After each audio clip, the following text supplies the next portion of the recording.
16 CIAC championship events on the schedule this past weekend. The NFHS Network was on hand for live broadcast of 13 of those competitions, so let's check out the highlights from a busy weekend of CIAC actions.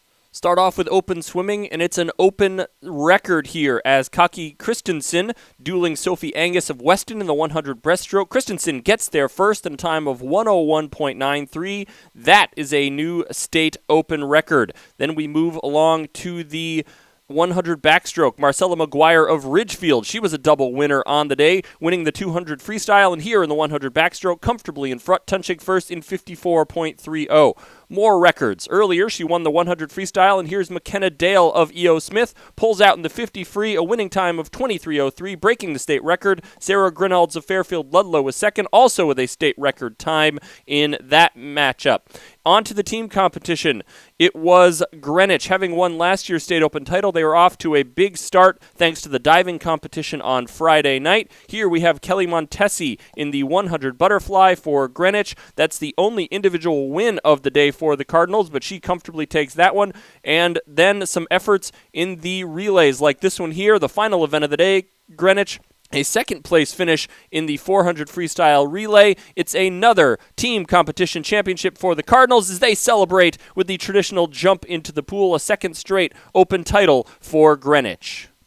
Boys and girls soccer now, 8 championship games on the day. We start off with Class S boys. Coventry taking on Old Saybrook here. Long goal kick from the keeper leads to a goal for Coventry as it's Jared Cody collecting the nice pass from Michael Sisk. Beats the keeper 1-0 Coventry a little less than 10 minutes into the first half. Less than 10 minutes later, beautiful build-up here from Coventry. Ball played wide. Sean Gannon, he crosses it in front. Zachary Stoddard converts coolly 2-0 in favor of Coventry in the first half. Old Saybrook didn't mount too much of a threat on the Coventry goal in this contest, but late in the first year, this is one of its better chances. Corner kick coming into the box. Header sails just wide of the keeper. Old Saybrook goalie Jonah Nucci trying to keep his team in the competition here as they are still trailing 2-0 late in the second half. You're going to see one of his 5 saves here. A nice job there stopping that long-range shot. But Coventry's defense was the story in this one. Did not allow a goal all tournament long in the Class S play as the clock runs out and they earn themselves a Class S championship. Maybe the match of the day, the Class L boys final between Joel Barlow and Daniel Hand. Mostly a defensive battle throughout this one, so we join it to this point, but Joel Barlow off the quick restart here. Ball's going to find its way through to Aiden Dugal. His effort is stopped by Daniel Hand keeper Matt Parker. That may be Joel Barlow's best chance of the afternoon. Both teams looking for key play that might win it. Here it's going to be Barlow keeper Jackson Stolleweir coming forward aggressively, snuffs out the chance there. Now we're into overtime through regulation. Corner kick for Hand. Starting to sense that goal. Ball kicks just wide off the side of the net. Close call. Things starting to look like Hand maybe is going to break through. Really pressure here. Still in the first overtime period. Cross comes in. Cross just in front. Just over the bar as Hand unable to break through with the go-ahead goal. Finally, breaking through another corner kick opportunity for Daniel Hand in the first overtime. Owen McShane floats it in. It's Liam Akers heading it home off the corner, and Daniel Hand takes a 1-0 lead. The first 15-minute overtime period with just about 20 minutes to go. Hand would hold on for the remainder of overtime, and it's capturing its first title since 1997. Daniel Hand celebrates the Class M state championship. Class L girls rematch of last year's final, Ridgefield and Glastonbury. Ridgefield had most of the best chances early on in the first half, but this time the ball bounces right to Glastonbury. Emily Beard pounces on it just like that. 1-0 Glastonbury just a few minutes before the end of the first half. Now early in the second half, first corner of the match for Glastonbury. Carolyn Bogue makes it count. She gets to the header first. 2-0 Glastonbury early second half. But Ridgefield no interest in rolling over, trying to snap Glastonbury's run. But loose ball in the box gets knocked home by Alex Dameron right there. There it is for the goal. 2-1 in favor of Glastonbury. Still plenty of time left. Tigers keep pressing Glastonbury. Keep pressing keeper Abby Renaud. Here, Catherine Jaminski breaking in. The save is made by Renaud. Then minutes later, here comes Glastonbury again. It's Bogue again. Nifty footwork at the top of the box, finds her way free, blasts it home for her second finish of the day. 3-1 in favor of the Tomahawks. Then another corner coming later. Eden Baker converts that corner, makes it 4-1 in favor of Glastonbury. They celebrate another Class L title, their third straight for the Tomahawks. SWC rivals Immaculate and Notre Dame Fairfield meeting in the Class M girls final. Immaculate with the chance here early, but off the header, but Samantha Camacho in the right spot to snuff out the chance. Another chance a few seconds later. The ball bounces over the top. Ball shot from Immaculate sails just wide of the far post. Now it's Notre Dame Fairfield starting to press. The ball over the top. Opportunity here, but out comes keeper Kristen Rossler. She snuffs that one out to keep the match at 0-0. Just a few seconds later, maybe the best chance of the match. The ball is going to come down, fall at the feet of Samantha Laval, breaking in on goal. Her shot over the top, tries to chip the keeper, carries over the bar. Then we're in all the way through regulation into the second overtime. Maybe the best chance for Immaculate and OT comes here. Ball loose in the box, scramble. Camacho punches it away, out of danger, and we're still tied at 0-0. Now maybe the final and best chance for Notre Dame Fairfield. It's Laval again in open space, one of the top scorers in Connecticut. She's got room, but in this case she's pushed off the ball defensively. Things end up 0-0. Co-champions Notre Dame Fairfield and Immaculate. Class L girls final, St. Joseph and Massac. Tight game early on. First half, neither team breaking through, including this shot from St. Joe's rattling off the woodwork. Still no score through the start of the game. Later in the half, off the corner here, good aggressive play by massive keeper Callie Sederquist, snuffing out the chance. Head to the second half, still scoreless. That's going to change early in the second half. Jess Mazzo taken down in the box. She follows it up by converting the penalty. St. Joe's in front 1-0. Just a few minutes later, set piece. Ball coming in. Sederquist has a tough time handling it. Lindsay Savko pounces on the loose ball just like that. 2-0 St. Joe's.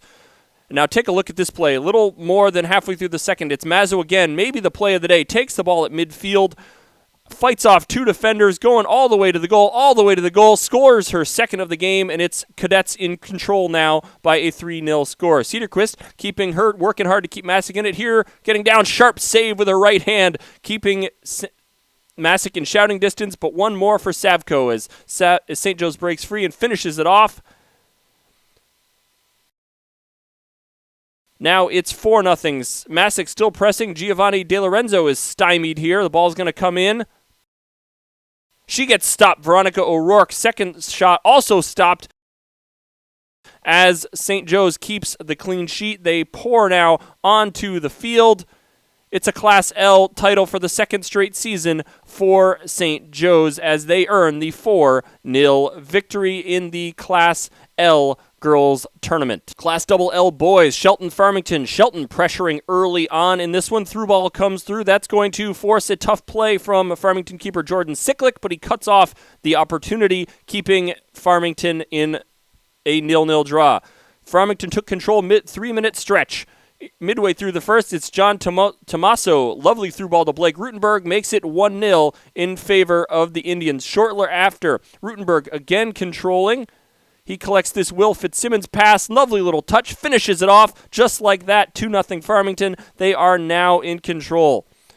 Shelton working hard to stay in it, however. Trailing 2-0. You're going to see here, nice little save coming. The ball is going to find its way through to Farmington. Eventually, there it is. Isaac Garcia gets down. One of his second half, 6 saves in the second half, but too much Farmington. They add this score in the final minutes. 3-0 in favor of the Indians. Class L state champs, the 12th championship in the program's history and the 5th since 2008. Farmington again on top in L boys. Shoreline rivals, Old Saybrook and Old Lyme meeting in the CIAC final. First real good scoring opportunity of the game comes for Old Saybrook. Long ball, and Alexi Root tries to touch it over the keeper, but it bounces just a little bit wide. Now a corner opportunity for Old Saybrook. Can't get the touch to turn in on net. Old Lyme would then start exerting control, but neither able to break through, forcing 6 first-half saves, but couldn't get the breakthrough until early in the second half. Here's Callie O'Neill. Long ball played in, finds its way into the upper right-hand corner. That's her first goal of the season, and it's 1-0 Old Lyme early in the second half. Old Lyme now looking for more. Midway through the second half, it's going to be Caitlin Hurt fires this free kick off the crossbar, and it stays 1-0 in favor of Old Lyme. Kelsey True did all she could for Old Saybrook in this one here, stopping the point-blank shot, knocking it over the bar, denying Jenna Paduzzi, and then with just 5 minutes to go, that duo would tangle once again. Here comes Paduzzi, the shot, and it's True once again turning it away. But Old Lyme, just too much in this one, too much offense, too much defense. They earned the 1-0 victory, the Class S state champions to themselves after being co-champions last year. Class M, Brookfield and Ellington in the boys' final. Ellington, good pressure. Brookfield in control, early and often against Ellington. Good pressure, and finally a little more than halfway through, corner kick comes in, one header, two headers. David Walker on the far post converts, and it's 1-0 in favor of Brookfield as they finally get the punch through to put themselves in front. Now with a 1-0 lead as they celebrate, some good pressure finally pays off. The story from there was Ellington keeper Zachary Moser, who made several key saves to keep Ellington contention here. Two-hand shot, he parries over off the corner. Ellington gets one of its cleanest chances here, but it's from long distance. This long-range shot bounces wide, one of the best chances that Ellington was able to muster. More from Brookfield. Played in.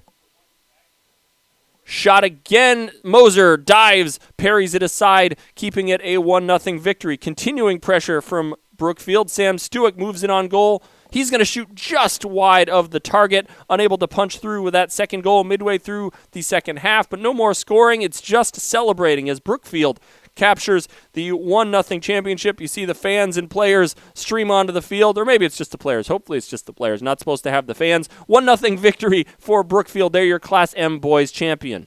Unable to get our cameras to Weathersfield for the Field Hockey Championships, but wanted to highlight those as well. Two shoreline rivals met as Haddam Killingworth and Westbrook in Class S play to a 1-1 tie, co-champions in that division. In Class M, New Canaan earns a second straight championship with a 3-1 victory over Guilford. And then in Class L, Darien and Staples, FCIAC rivals play to a 0-0 draw, co-champions in Class L. Great day of volleyball at East Haven. We start in Class M, Seymour and Torrington, two teams that know each other very well. Torrington won both regular season meetings. They played a nip and tuck first set. This long rally, as you see both teams able to keep the ball alive, this long rally is eventually going to end, as many points did on the day, with a big kill from Faith Thurmond. Seymour moves in front 21-20 in the first set. Torrington battling, still trying to stay alive in that first set. A kill here from Jolie Fox staves off one set point, but Seymour would halt it right there. Thurmond again.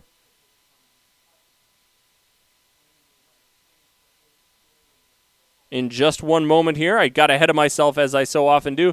Here's Thurmond again, big kill in the middle of the net, and it's 1-0 Seymour in terms of sets. Join this long rally in process in set two.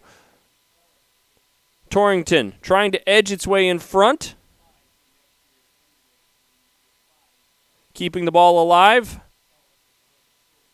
Now Seymour keeping the ball alive. Both teams battling. Now it's going to be Torrington. Lauren Gagan finally gets the kill down and gives them a 2-point cushion in set number two. Fox again now. In set two, Torrington with a 23-22 lead trying to tie it up. Seymour responds again. This ace from Alyssa Cosiello.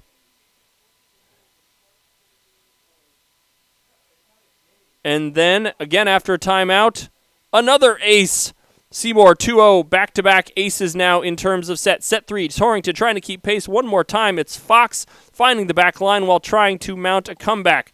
Red Raiders would keep battling as close as 1 point, but Thurmond and Seymour would not be denied. Kill off the block here. And then going to be Thurmond one more time. Big finish there. Class M state championship for Seymour. Its first state title. Now it's Lyman Memorial versus Hale Ray and S. Lyman runners up twice in the last 2 years. Hale Ray in finals for the first time since 1985. We pick it up late in the first set. It's Hale Ray making the play at the net, and we are all square at 20 in set number one. After winning the serve back, Lyman's Emerson Bailey tosses in this service ace right on the line. Then follows it up with this one just over the tape, giving Lyman a 3-point lead. They would go on to win that first set. Second set now. Lyman starting fast, but Hale Ray battling back. This big block from Sage Connors pulls them within 2 and forces a timeout for Lyman. Lyman would go on a run of its own and fight off another comeback, and then got this kill, Andy Bender, as Lyman takes the second set 25-20. On to set 3, where Lyman went out in front quickly, but several times Hale Ray would get back within 2, as you see with another long rally here. Hale Ray keeping the ball alive, and it's going to be with this kill from Mary Peace. The noise is sticking around. They are back within 2, but too much Lyman Memorial in this one. We're going to see at match point here. They'll take several chances. It gets back. It's a defensive play at the net, tipped away, and it's a championship for Lyman Memorial. Wins the Class S title after several years of tournament heartbreak. Double L girls volleyball now. Ridgefield and Stamford, CAS-CIAC rivals. This is a remarkable run by Ridgefield. They went from up 7-6 to 21-7 after this big kill coming up here. You'll see the swing right here from Elizabeth Middlebrook, 21-7 in favor of Ridgefield. But showing it was not going quietly, Stamford rallied with 10 straight points of its own to pull within 4 at 21-17. And then again, Stamford battled off several set points, capped by this Jayla Wilson service ace. But Ridgefield gets good defense here. Coming up here in just a moment. Some good defense leads to a net violation call there. They take set 1, 25-22. But set 2 was knotted at 20 before Ridgefield burst out on a 5-point run. Ending with this well-placed free ball from Lauren O'Neill, and we're tied at a set apiece. Set 3 now was all Stamford. Get a solo block here from Andrea O'Connor. Black Knights would take it 25-13 in set number 3. Now set 4. This time it's Ridgefield showing comeback spirit. But this first big swing from O'Connor, look at that kill coming down, and it's 20-14 in favor of Stamford. Ridgefield showing fight. Gets this service ace from Carolyn Kernal, part of a 5-point run from the Tigers to make it 23-21, but they would get no closer. Going to see a big kill here from O'Neill. That gets the finish, stop the run. And then this serve is going to carry long. Stamford has its first CIAC championship in girls volleyball. Last match of the night in Class L, Ram playing in a 4th straight championship match, 3 of those against Farmington. Ram pulled away late in set 1 to go up 23-17, although this kill from Katie Rouse is going to halt that run and pull Farmington a little bit closer. But then later on in the set, Katie Shea with a big swing puts Ram 1 point away from earning that first set. And then just 1 point later, it's a big double block from Ram, and they go up 1-0. Late in set 2, Farmington with a 23-21 lead, but following the Ram kill, they get this double block to tie things up at 23, but Farmington responds. 2 straight points for Farmington with this block at the net finishing things off. We're tied at a set apiece. It's tight again in set 3. This Rouse kill makes it 17 apiece. But Sydney Masna is going to answer back. Big swing coming up here in just a moment. Big swing off the block for the point. Ram would go on to win 25-18 in set number 3. Set 4, Mary Schoenher, after some stellar defense that we're going to see here. Mary Schoenher, there it is. Put Farmington up 12-11 after that great defense from the Indians. And we go back and forth in set number 4. Farmington with a slim lead, but this Rams service. Elena Hruska with the big block to tie it up at 22 all, and then championship point. Here it comes now. It's going to be the MVP. Hruska finishes it off. Championship for Ram as by a 3-1 score. We thank you for watching. Check out all of the action at tournamentcentral.ciacsports.com.